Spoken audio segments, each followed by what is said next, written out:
In our preliminary research, we had to look at other thriller films and identify their conventions.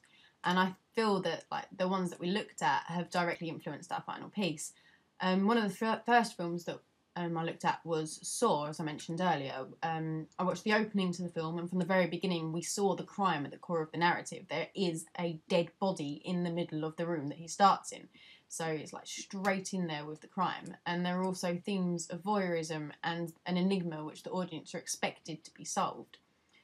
Whilst watching the opening to this film, there was a deep sense of suspense and anticipation that was just like washing over me as I was watching it. And I just knew that these were aspects that could work well in our own thriller opening.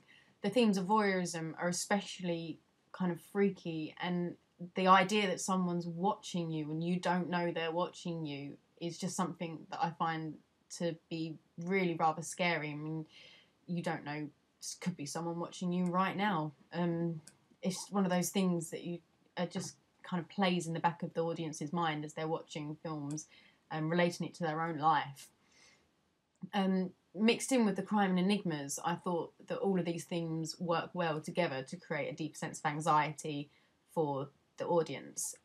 We try to incorporate this into our thriller opening in the sense that she is being watched, our protagonist is being watched when she's driving up, and the shots of the camera are used in a kind of point of view style from the person who's watching her, as well as just like your general shots. The crime is obviously she's being kidnapped, possibly killed later on, and the enigma, I guess, is that the audience expect this to be resolved. They want to know who this person is, why he's kidnapping her, like, does he have a motive, does he have a reason? None of this is shown in our original opening of the thriller. That's because we wanted to create suspense for later on for the audience to keep them interested in the film.